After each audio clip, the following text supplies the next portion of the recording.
Hello and welcome back to the Handstandcast with me, Emmett Lewis, and my co-host Mikael Christiansen. How are things going, Mr. Dark Lord? Same as last time. Not much news. Trying to stay busy doing things, but turns out there's not that much to do. How about you? Yeah, I'd say basically the exact same, but we have exciting news that we finally found a nice place to move into. So Sick. we get a change of scenery and freedom from. I know all the listeners like when we have a bit of a seagull noise in the background or a junkie fight, but hopefully that will be gone. So I'm sorry to disappoint you guys. We could probably ship some of them in for short-term notice. Quick, Temple we need you to Bar, you are yeah, leaving. tell the bar you were out here. So hopefully I'm looking forward to change of scenery. Otherwise it would be yeah, the exact same Day shit going on again and again. But alas, we shall just get on with it and do a podcast based on repeating the topic. We do a podcast where we talk about handstands, and all we do is talk about handstands and just repeats over and over again. Yeah, that is basically it. Yeah, Yeah, I don't even have much to rant about today. Maybe that's a ranting topic. That there just isn't enough shit to rant about. Um, yeah. remember a couple of months ago when everyone's like, "Oh, I can't wait for 2020 to be over." Haha. Surprise! Yeah, right. You're not in 2021. You're in 2020 plus one. Yeah, basically. Yeah, it's kind of sad to say that fairs and there's nothing to rant about. Like everything's gone a bit tame. Donald Yeah, Trump is gone. We have a normal American president. You know, there is other protests and other stuff kicking off around the world, which are notable to note across if you're into these politic things. But on it on is the kind of news, yeah, it's just yeah. the same shit every single day. Yeah, So it's yeah, rather limited, the amount of activities that can be done, and I guess yeah, it is what it is. Not much to really do yeah, about.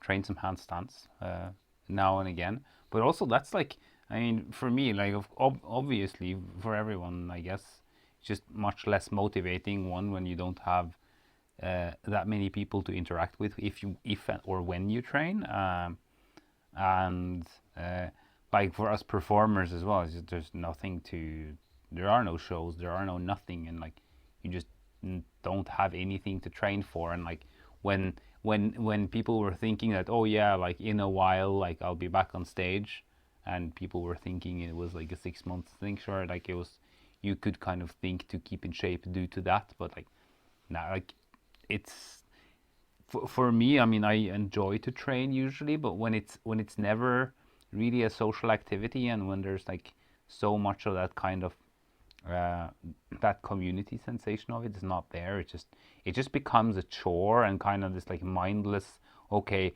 something to pass the time with kind of thing. And yeah, yeah, it gets extremely monotonous, and I think that like it makes you much more focus on the negative and the boring, and kind of the repetitive nature of the task becomes a lot more apparent when there's no one there to laugh with when you're doing shit. So yeah. I think it's definitely one of these things. Just to segue into the January thing.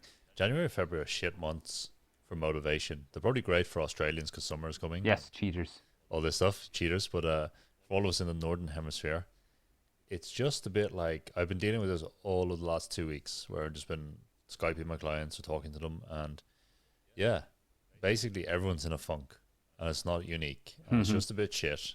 Yep. And January is always like this. It's always this kind of thing. Like even when I was working as a personal trainer, like January people would be like, "Oh, January noobs" and other stuff. You know what? Gyms are generally empty in January.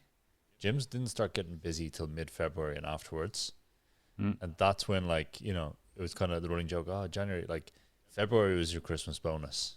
Mm. February was like when you would sign up a load of new clients when you're a personal trainer. It was not January, despite what people are thinking, unless you were pre-selling in December. Mm. But other than that, like January is shit. No one wants to come to gym. No one wants to do anything.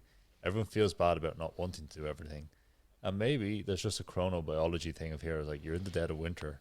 Be a fucking seed and go to fuck inside the earth. Yeah. Just Yeah, I mean, stay like there. fucking Scandinavia, like, I mean, in Scandinavia, at least if you go in the mountains or further north, you basically have like Uh, you have May to like August when it's all right. It's warmish sometimes, and it can be nice days. And then you have like kind of September, October blurs a bit together. And then you have November, aka January, and that lasts like you have basically like 7 months of January, and it just sucks. And depending on where you are, like usually Stockholm has more like 7 months of November, since it's on the coast. And So this November. yeah, because it's just pissy rain. But actually now it's super snowy here and quite cold for Stockholm, which is rare. Uh, but like anyway, it's basically dark very early in the day, and of course it affects your mood and all of that. You don't see the sun much, and if it's not snowing, it's still pretty cold.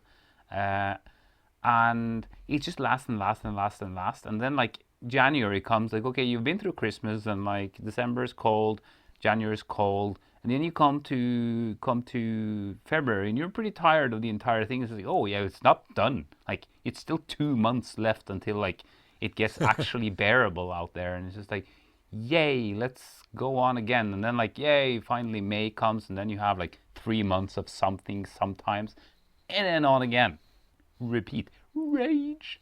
So So that's actually a really perfect starting point for what we're going to be talking about this evening, because it's going to be something that all of you hand balancers are going to be repeating a lot and repeating a lot. And you think you've got it, but then you still haven't got it, and you still have to keep repeating it. That thing is the kick up. So our topic this evening is the kick up the handstand. We're just going to talk about all the kind of things around that. I haven't really got anything too planned because let's face it, we've all done 10,000 of them. yeah. Yeah, So death by 10,000 kick ups. So, Mikael, if I was to ask you, what is this? I've never done a handstand before. What is a kick up? a kick up is the reason you use the word kick is because you're obviously going to do something with a leg, since legs kick.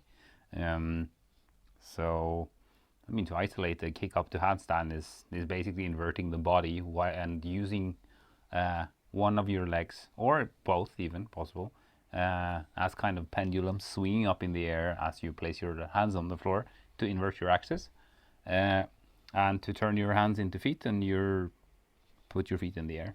So if you'd explain this to a total beginner, I mean that at least gives a decent explanation in terms of an image. Okay, this is what the body tries to do.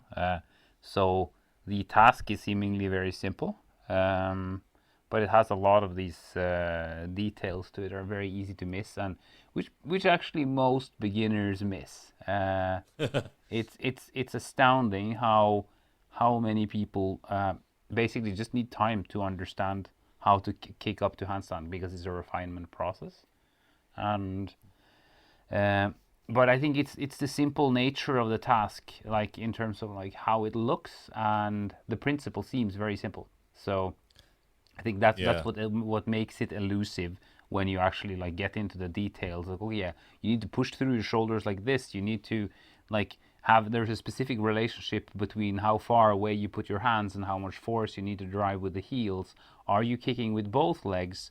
Are you how is your shoulder flexion as you're kicking up? How is your balance?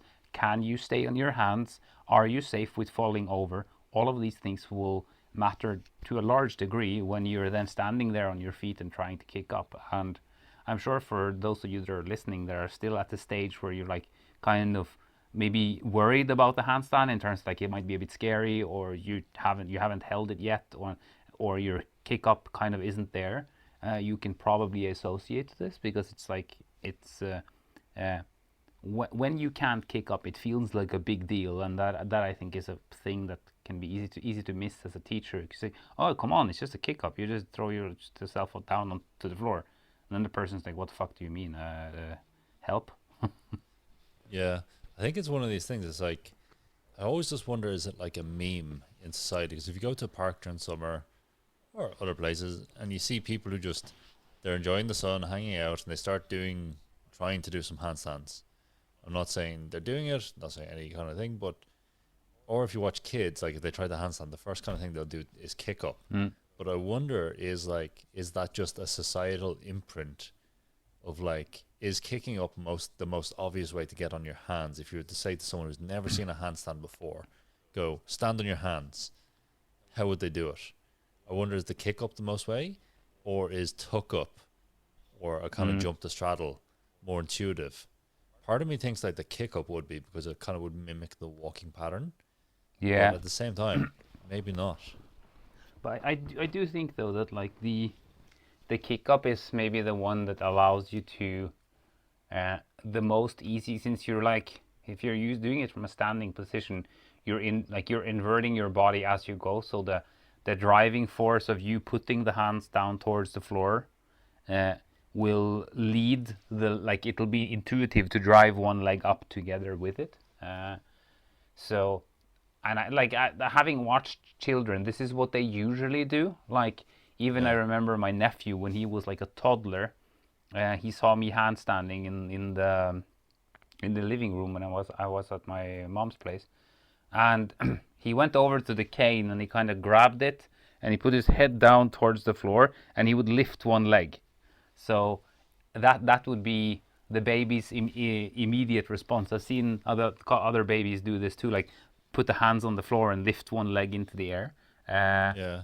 So I think it's possibly the most kind of the most intuitive pattern to getting up. So I do think it makes sense to as kind of one of the most most foundational ways of actually getting up. Yeah. I still want to say, I just wonder, is it like, what I think you should do is test with your nephew, or the younger ones, is only press the handstand in front of them. Only ever press, and just see what happens. Yeah, maybe they just, that would be interesting. Suddenly they can just press. They have a massive head, so they don't. Yeah. They it's easy. Yeah, it's definitely Or like first they need long enough arms so their head doesn't just bump the floor before like they just do headstand. yeah. Or always just kick up to one arm. Always just like kick up straight to one arm and not two arms. Yeah, then you Let's have see like what the happens. God hand balancer kid immediately.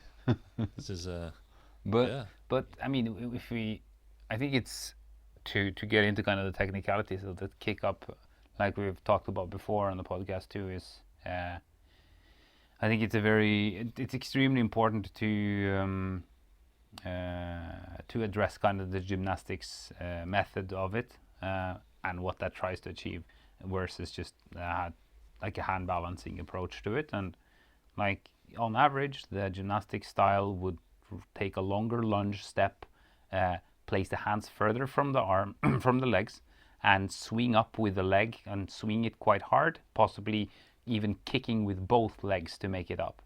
And I want to come back to the both legs kicking up later, but I mean, essentially, since in gymnastics you would want to be able to enter it in the same way you want to enter a front handspring, that makes total sense. That you want to cover space, you want to drive through with the heels, and you want to kind of keep a lot of tension through the body as you do so.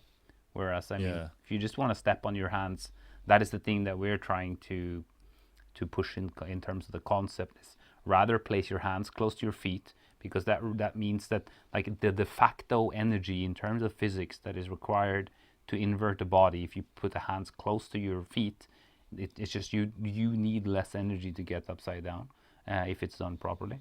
And that also allows you to put the hands, and as they come rather close to you, you can activate the scapular elevation immediately, because you're not putting the hand in front of your body as you're diving forwards.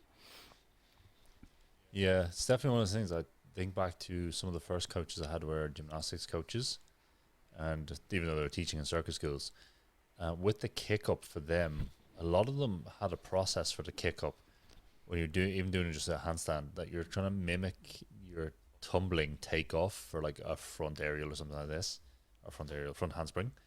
What they would have us do, I can remember this actually quite clearly, that it annoyed me so much I ditched it immediately and never forced it upon anyone in my coaching. Well, maybe a few people. But it was like this idea of going through a T balance. So you would start, you would put the hands overhead, you would hip hinge, at the same time lift the leg up, so the leg and the chest are parallel to the ground on a straight leg. Then you'd try to go down, keeping the leg to go into the deepest split you could. Only then could you bend the supporting leg, and you'd end up in quite a long kick up position, which you'd have to press quite hard with the legs. The interesting thing is you'd almost be cantilever the body or having a pivot point around the hands, and that would be staying straight almost to get up on top of the shoulders. And it's quite a frustrating way to kick up unless you're super flexible. If you're super flexible, then it's quite easy. But it was the kind of way that was drilled in with these coaches. I can think of two coaches who came from a gymnastics background, and it was very robotic in this manner. It was like leg go up into T-balance, hands go down into the split, then you bend the knee as far as you can to place the hands, then push and go. It was quite an interesting way to kick up, but at the same time, it was more. What would happen is once you got used to this, you would hurdle step into tumbling, where you would try and mimic this kind of takeoff position in the air and keeping the body perfectly straight. Because when you go down and invert, you want the body to arrive almost straight to you can block, what is called block, when you punch with the shoulders through the ground and snap the legs to get your drive. So it's kind of interesting to try and keep the shoulders open as long as you can. Whereas in our style of kick up, I suppose, our hand balance kick up, we're kind of going from a semi-closed shoulder to an open shoulder. At the same time, we're trying to articulate the spine as well. Yeah. I think it's a very big difference. And the interesting thing is that, I mean, okay, we analyze this into these particular components, but what you will see with most hand balancers that were never taught any of these particular kick-up styles in terms of the specificities of the dynamics and so on. Once you're really good on your hands, the general way you will go up will start tending towards this very effective way of just inverting yourself rather than the kind of gymnastics way. And that comes from the fact that like your body is trying to make this effortless and spend little energy doing so, and this is the kind of the way that it is being done, and I've seen that on so many people, like everyone that I know in circus school and like people that are just good hand balancers. This is how people end up doing it. Like you won't see really good hand balancers start with their hands above their head and then bring the hands down to the floor when they're going to handstand. Like no one does that. Like the only time people do that is when they're kind of like going to make a joke. Then they do that. So that's kind of a rather telling thing. Like when you're like, oh, look at my kick up, and then they lift the arms and like make it and pretend. Then people do that. But otherwise, it's never present. And like their reasoning for that is very simple. Like your arms are hanging by your sides, and the arms are going to go down to the floor, and there's no reason then to lift them above your head to then start inverting your axis. And as you lift the arms over your head, you're also changing your center of mass slightly, and you need to drive more with the arms down towards the floor to bring them down. Again, which can have a point for tumbling purposes, but for us here, it's just like the point is you could. I love to compare the press to handstand with the kick up, because you can press a kick up by putting your hands on the floor, lifting one leg as high as you can into whatever split you can. And let us now not assume that you can lift it into an over split or a full split or anything, but you just lift the leg up so it's high in the air above you, but it's not even fully at vertical yet. And then you lean into your hands, you lift the other leg off, and then you press to handstand. Like that is essentially the mechanic and the method that you want to imitate. But since you want to get up with little energy spent, you would want to push a little bit from the heel of or like from the ball of the foot, and you'd want to pull a little bit with that leg that goes up, which makes it so that the pressure of the shoulder does one part, the ball of the foot does another, and the little whip of the leg does another part, which again just makes it so that you don't need a lot of force from one place, and you can make it into just something that is just like I love to like try to make people make their kick up lazy. You're supposed to Yeah. be as lazy as possible, getting as high as possible, and you want it to be floaty at the top, as if you kick up. If you kick up and you have you on purpose try to not balance. Still, it should make you kind of stuck up there for a second or so. You kick up and it kind of hangs, and then you fall down whatever way it happens. But that is kind of the idea that I like to work with when it comes to kick ups. Yeah, I like that idea, the moment of suspension, and finding it. And I think it's one of those things you can start introducing quite early to someone in their career of handstanding. Yeah, Like totally. all these kind of kicking up, walking, but not aiming to kick up to a handstand. Say you have someone who can't, just not going to be able to balance a handstand, but still has a bit of conditioning.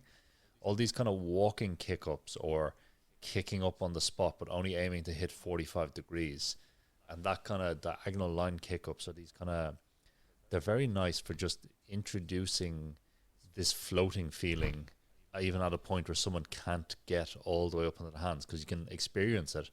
And it does give quite a, like, it's quite a rewarding sensation for a lot of beginners when they get that point of like, oh, I can invert myself and it's not a catastrophe. Yeah. And I think that kind of thing is like, it's not forced. This is the other thing, is you can't force the float. If you force it and work too hard, it doesn't happen. Whereas if you get everything, it's a timing thing as much as anything else. And if you get the sequence right, even if you're only coming like 30 centimeters off the ground at the foot, you'll still experience that, like, hold on a second, I was there. And time slows down. It's like everyone who does a 10-second one arm is actually 3 seconds on camera knows. It's time slows down when you're in suspension. And that's kind of very nice. I really like it. It's definitely it's one of those joyful moments when you're coaching people in person who mightn't be able to handstand, and when you see them actually crack it for the first time, you'll always be able to tell. And it's just kind of nice. Yeah, and I think that like that moment of suspension, I think the most important thing to focus on there is to concentrate on the pressure from the shoulders, and the fact that, like, as your hands touch the floor, you are elevating the shoulders, so that you're pushing the torso away from the ground. Because if you aren't, then either, like, there's a couple of interesting things that can happen. One is that you just like let the shoulders go a lot forwards and into kind of a semi-planche, because your body tries to get the center of mass over the hands. And this is also what happens for people that lack shoulder mobility. The actual getting up is very often a harder part than staying if they have some strength but lacking the shoulder flexion.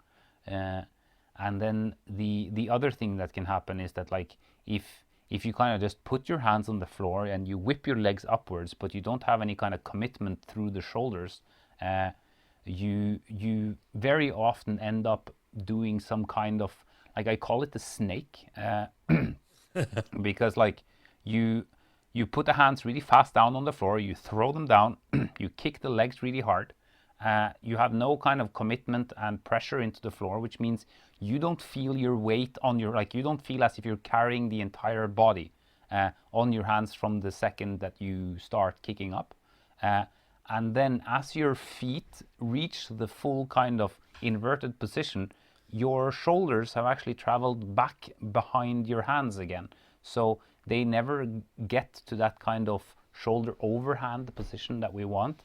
They kind of escape backwards again, because you're not putting any pressure into the floor. And this is the same, people experience this a lot with tuck jumps and with straddle jumps. And for people that do that, I often recommend them to try to do what I call a half jump, where you don't try to jump all the way up. You try to jump as high as you can feel that you're carrying weight in your hands. And that is the same with what we use as we call the half kick up. And that's where you want to reach a floaty state where you feel that you're applying pressure into the floor, and you just want to go to the point that you feel safe and that you feel that you're doing something.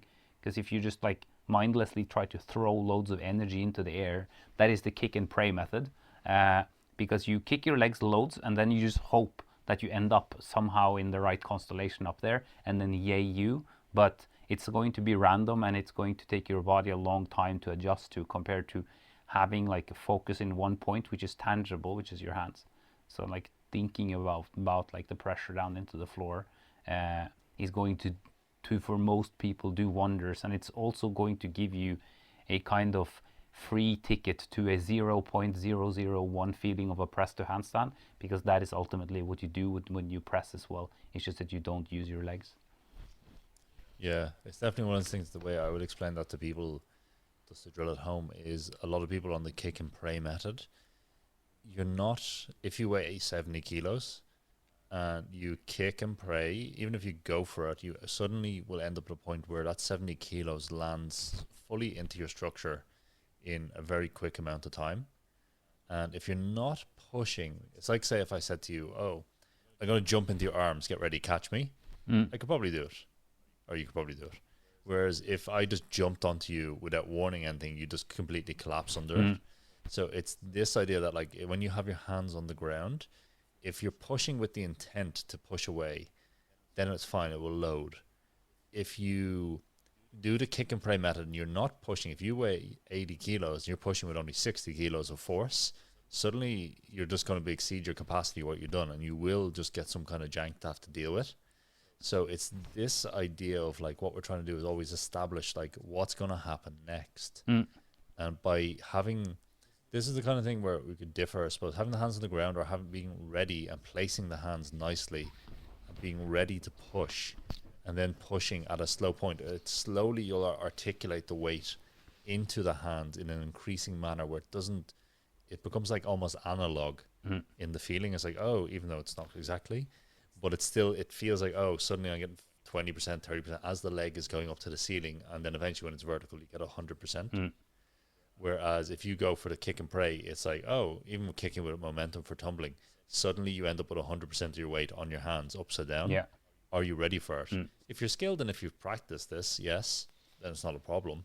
If you're learning and it's new to you, it's very unlikely that you will be doing it. This is where I've seen the biggest falls in hand balance and people tripping and twisting out weird, is from this actual method. It's just like kick up, too much momentum at the top, everything loads vertical, and then one arm bends because it's not pushing enough and they roll out to the side. Yeah, and like this also brings up that other point, which is like the kicking with two legs things, which is basically the idea, as in tumbling, as you whip with one leg to the first leg, you drive through the heel, and then to gather the legs, that you do mid-air, so like it becomes kind of a 1-2 kick, and this is exactly what you try to achieve for a front handspring, to whip both of those legs. And in gymnastics they do this drill where you do kick up with the back to the wall, and like the wall is like, or back to a crash mat, and you try to kick the mat as hard as you can, and this is great for that purpose. But if like here's the point, you can do this test yourself. If you need to kick with both legs to make it onto a handstand position, then you have some work to do on your kick up to handstand. You should be able to reach the position, you should be able to reach kind of a staggered position where your legs are slightly apart, with kicking only with one leg, and you should be able to stop there and then gather your legs. And that doesn't mean that, like, because when you're really good, you can just kick one and then put the other leg together at the same time. But the point is that if you, there is a very neat kind of equation here, and that is that you need a certain amount of energy to get onto your hands, and you could either do all of that energy with your shoulders, then it's a press. You can do all of that energy with your feet, meaning you're literally kicking into it as into a front handspring, or you're somewhere in between, and most people are somewhere in between. But the thing is that if you're on the leg heavy side, it means that if you need to throw both the legs, like kind of gather them really quickly and drive with both to make it into the full handstand position, that is very often something that people that lack shoulder strength to keep the shoulders over hands during this transition upwards, they will, or like people that struggle with that, to have a tendency to do this, aka the same people that had that struggle with tuck jumps and with straddle jumps. Those same people will try to do a tuck jump where they don't jump to tuck, catch, and straighten. They try to jump, tuck, straighten immediately, and they always fall back to the heel of the hand and fall down again, aka the snake. And like the reason I think, Should really just interrupt. You should really put a video of the snake kick up onto your Instagram. yeah, I have some videos of it, but I'll make a new one, and Yeah, I can make a rant about this. Uh, the snake. but the thing is that I think this happens because, again, as I talked about before, the body tries to solve a puzzle. The body has certain tools and it tries to use them. So the body understands that, okay, what if I'm going to get up to my hands now and then if I don't kick enough, I can't make it up. Okay, so I'm just going to kick harder. So then you whip both legs and they make it and they get together above your body. They have a lot of speed, so you might fall over, you might not, but like they need that Yeah, speed to get there. But what you should eventually be able to do is reduce this amount of speed, which means you need to trust your shoulders more, but which makes it a lot more precise. And as I said before, one of the main reasons that hand balancers tend to prefer this method is that they're going to do kick up or kick up esque entries on canes, on stage, and so on, where you just can't have any risk of falling over. Hence, the best way to reduce the risk of falling over is to reduce the speed and making it more like a press. And that's kind of where that comes in, and where it is on average better to kind of get this equation of shoulders versus legs energy wise closer to the shoulder area than to the leg area. And by the time you're good at this, and by the time you're strong in your handstand, like it does, like the split second of getting into a handstand is so short that it doesn't matter if you're more kind of on the shoulder side of things, because you're mitigating the energy usage by effectively placing all the parts. yeah. Definitely one of these things was to consider. If you were to do, imagine you were to do the full gymnastic kick up to a straight handstand for the full of your hand balance training session. Every single shape you had to enter that way instead of jumping to a straddle or jumping to a tuck. I think I would actually You would bust be my wrists a bit from that. Yeah, I think I'd be out of breath. No, it's not saying this is more about me than the Yeah. kick up, but if you do like arms up, T balance, Oh yeah. rock in, momentum, join the legs, stop it at the top, and then you have to do your set. Like it would, yeah, it would be a thing. So this is one of the things with hand balance is you're always trying to be lazy, I suppose, or conserve your energy for when you need it, and enjoy the longer sessions, and just anything you can do to make yourself more energy efficient comes up. So this kind of comes up to a point where what's interesting is like, where would you say starting with your hands on the floor or placing them as you kick as a method? That is actually Yeah. something that I don't have an answer for, because it seems very preference based. Some are like Yeah. some kick up really well with the hands on the floor and are terrified of doing it from standing, and the opposite. Very often I tell people to try both, and ultimately I want them to be able to do it from a standing position. Because again, if you can do it from a standing position, you can use your body like a scale. As you lean forwards, you're allowing the forwards lean to contribute to the energy going up. Yeah.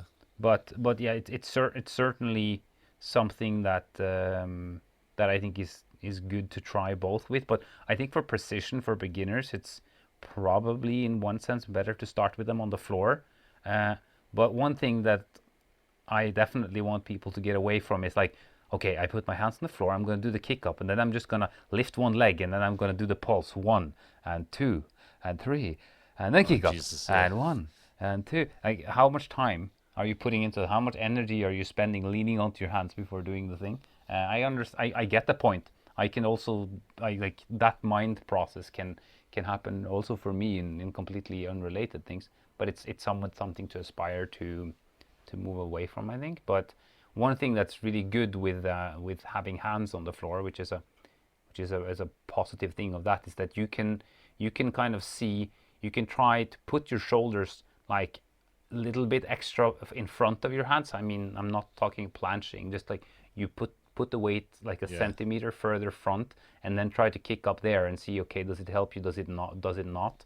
And then you can very often feel like, okay, is it too heavy for you to put the hands where they should be? And what people will have a tendency to do then instead is that they put the shoulders behind the hands almost, and they do the snake, they end up in a too open handstand, and then they fall back to the heel. Yeah, it's definitely one of those things like for beginners and people learning to kick up, I prefer hands on the ground because one, as a coach, it's easier for me to troubleshoot my job. Mm. So I can see, do they place their hands the correct weight? Okay, do you have your favorite mark on the floor where you can place your hands on? Have you got your, particularly if you're learning, you're not too sure on hand placement, are your fingers pointing forward to the Mm. side? You know, all the things that are kind of relevant once you get advanced and it just happens automatically. You know, are you turned out? Are you lifting your fingers? Or, you know, are you setting up in the way you intend to try out and see what is working on the wall for you? Mm. The thing that's kind of interesting to throw it out there is, you know, I didn't know kicking up with your hands on the ground was a thing until well after I'd left circus school. Mm-hmm. So I went through circus, acrobatics, everything, kicking up to handstand, where like in the kind of runner start, I Mm. suppose, what we might term it, just wasn't a thing until like I can't even remember. I just kind of realized, hold on, you can do that. Mm. Whereas we'd always like, even not even doing a gymnastic kick up, like just a normal kick up would start with the hands by the side. You'd step forward into a bit of a lunge, place the hands where they would end up in the runner Mm. start, and then kick. But it was just done from Mm. standing. But I think that was just like, it just was, you know, obviously there's a bias here of everyone in circus school can basically handstand already Mm. or Of can course. do stuff. So it doesn't really matter because all the basics are taken care of. So no one needs to go, oh, let's check all this. But it was kind of like a mini revelation when I was coaching more adults of like, hold on, I can just make people kick up like Mm. this and then they can get set up and spend some time and know exactly where to place their hands and Yeah.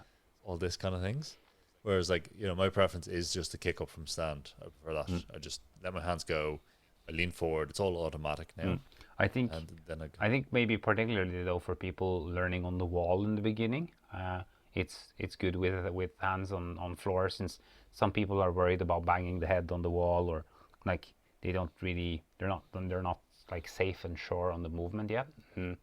And speaking a bit of that of kicking up against the wall, it's also a very nice diagnostic. If you need to repair your wall because your feet are hitting too hard, or if you hurt your feet because you're kicking the wall too hard, like maybe you should think about trying to apply more pressure from the shoulders as you kick up. And I think like the wall is a great tool for learning kick up because what you want to do is you want to drive one heel and you want that heel or foot to touch the wall behind you. Like that is your Yeah. primary goal as you're kicking up to the wall. And then the other leg comes after. That is the point that you shouldn't need to basically just whip both of them to make it up. And I mean, in the beginning, you might even need to, and that will be a sign that you need to strengthen your shoulder flexion and your just general strength in handstand, stomach to wall handstand, tuck slides, etc. But that the kick up ideally should happen with one leg. And I know many people that had a lot of fear for doing that, like just this kind of like, oh, it's scary, I don't know where my leg is going. And one thing that I used to do when I was teaching workshops, hope I can teach workshops again at some point. uh, No more workshops ever again. Ever again. Only endless Zoom meetings. Oh God. But yeah, so what I do is like stand by the side of the person, like by the side of the leg they're kicking with, the first one, and asking them to kick up as high as they could. And I would of course inform them what I was going to do. I was going to grab their leg and lead it to the wall. So just like the body gets like a kind of a map there. Okay, there's something happening in this distance, and here is the wall, like the proprioception there. And then like the person kicks up, and they like I just ask him, okay, go down one more time, and one more time, and one more time, and they would be a bit worried, like, and but then like after having done it like 5, 6, 7 times, then they try a bit on their own. I come back and I do it with them a couple of rounds of that. Like it's remarkable how fast that process can be taught if it's not an issue of just lacking completely the strength of getting up. But yeah, that is a huge one and like a kind of important milestone for a lot of people. And if you're listening to this and you feel that you want to try that, like make sure your hands are not too far from the wall, because then you're going to have to reach very far with your leg, which will likely lead you to arching, and it's going to be hard to work on like proper placement with it later. Yeah. It's definitely one of these ones. There's one I'd like to share for all these people who've got to the end of this podcast or towards the end. There's a drill. If you're still working on your podcast, if you're still working on your podcast and want some advice, please get in touch. We're looking to start a network. No, but seriously, if you're at the stage where you're in the handstands and your kick up isn't like perfect, I have a program that I give to people. And it's not really a program, it's more just abuse in the form of kick up, that I call kick up therapy. And every single training session, no matter what it is, you have to do 50 kick ups before you do it. 25 left, 25 right. And generally, you would do this generally for about 4 to 6 weeks. And generally by the end of it, everyone has there's a test you can try out of trying 50 kick ups each side and scoring your percentages. You have to score 90%. And most people I say would get within 85 to 90% or possibly even higher. I've had a couple of people do 100% at the end of this. So it's a pretty good thing to do. Now, this is not, if you're completely new to handstands and you're completely just doing, it's probably not for you. If you can do 20, 30 seconds and your handstand is inconsistent, you miss a lot when you're training sessions, this is the fix for you. Yeah. Now, when you kick up, it's not holding the handstand. What you're trying to do is make your kick up as mechanical as possible. So it's everything happens in the exact same order. So if you look at obviously, say for me, I start from standing. I will step forward, my hands will swing slightly forward. On the backswing, I'll bend the knee, and they'll place exactly where I want them. At this point, I will have inhaled, held my breath, and started the swing of the back leg.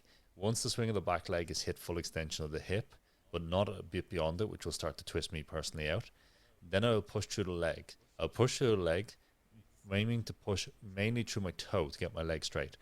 I'll then push through the shoulders, I'll feel the weight. You're trying to basically get your kick up to the point of okay, I'll push through the right, I join, I feel the 90 degree split in the leg and the half kick up. I join the leg. Once I've joined the leg, I exhale, I squeeze the ground with my fingers and push myself off my balance. This is as mechanical as you want the kick up to be.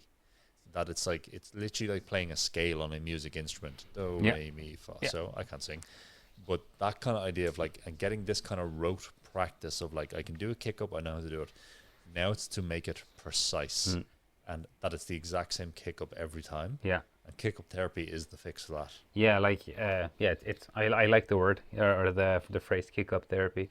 I usually just say that you need to do 7,000 kick ups before it's going to be really tight. So why not just start immediately? And that I think is one of the reasons why. I mean, one of the main reasons to train, for example, back to wall handstands, which I know several people that are kind of against training back to wall handstands. I don't think that there's anything wrong with them at all. If they're done correct, they'll certainly help with your progress. But as we usually say, first taking the handstand and taking each part as a component and training it separately, then putting it together, then the kick up is the perfect part in that sense, because you need to start early. You need to do loads of repetitions, because if let's say you do a stomach to wall handstand and you spend 20 seconds up there, that's 20 seconds of time in the position for your body. While when you're doing a kick up, even if you're doing a good one, you're barely spending half a second or a second doing the motion. Your body needs to be in the context very many times to accumulate enough information to start deciphering the puzzle. So that is why you might as well just begin getting on them basically, and starting by the wall, doing loads and loads of just I can reach the wall, and this is a separate practice. You want to reach the wall safely, no nuking the wall or anything, coming down safely again and again and again and again until you feel that you're safe. Then you do the same thing freestanding, and of course another part then is of course the exit, which you need to have some degree of control over, but we're not going to go into that now, but it's of course a necessity if you're speaking of the kick up freestanding. But there as well, just adjusting so that you allow your body to understand how much energy is traveling in this direction and what does it need to do. So for example, I have a guy I'm working with right now. His kick ups are great against the wall. He has a little bit of shoulder flexion to work on still, But when he does a kick up against the wall, it's pretty good stuff. Like he gets into a very nice, his line from hand to hip is pretty good when he's back to wall kicking up. But when he kicks up in free space, he planches it quite a lot. So I've been working with several things to make him not planche it as much, but it's just a typical thing. Like we're adding something to his to the technique, which is now do it in free space, which makes his entire body and nervous system and conscious methodology around it change slightly, which in his case ends up with him planching it more. But with work on both on the wall and off the wall, he's going to be able to reach the same kind of handstand freestanding, no problem. But you need a ridiculous amount of attempts, and this is the thing, like kick up therapy essentially. He needs kick up therapy. Yeah. I think the kick up therapy, I remember why I invented it many years ago, was basically the joke of like, okay, you can kick up, that's fine, but it's shit, so you just need to do 1,000 of them. And I worked out the math, and 50 kick ups a day is basically 2,000 kick ups over 6 weeks.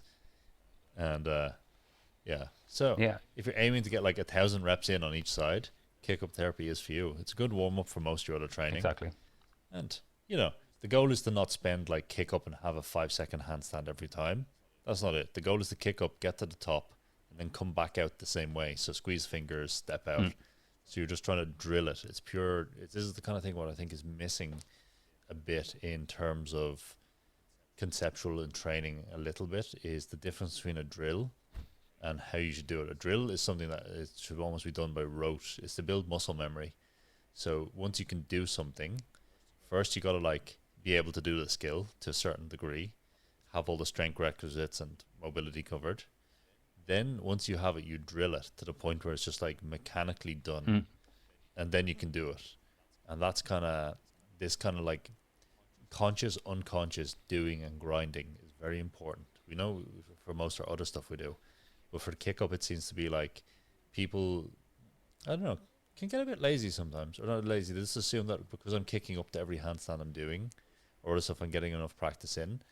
Well, sometimes you just need to go, okay, no, this is it. Can I kick up 90%? 90% accuracy over 100 kicks. That's your target, possibly even more. Yeah. Yeah, and like, I think it's, for anyone that doesn't hit like more or less 10 out of 10 handstands, it's useful to just get to the point where you can do that. And the nice thing is, since the goal is to spend very little energy per kick up because you're going to try to do them efficiently, it means they are not going to drain a lot either. So that's why like it's a super useful warm up drill, and it's something that you can you're just separating it entirely from your handstand practice. Then you go, of course, you're going to do more kick ups through your session. You might even just be tuned so that they are going to be better as well, since you separated the tasks first and just like went and you played the chords and then you go and you just try playing a song essentially. So it's usually useful, and of course the more technical you are with them, the easier it'll also get. But I think understanding the underlying principles of why you're trying to be technical with them is perhaps more important in this sense, because you'll see a vast range of different nuances and kind of details to the kick-ups. Some go longer, some go shorter, some bring legs together quicker, some bend their legs a bit. Like you see all these things, and of course you want to be able to do them with whatever form you'd want to, but you want to make sure that it's safe and that you know where you are at all times. So it's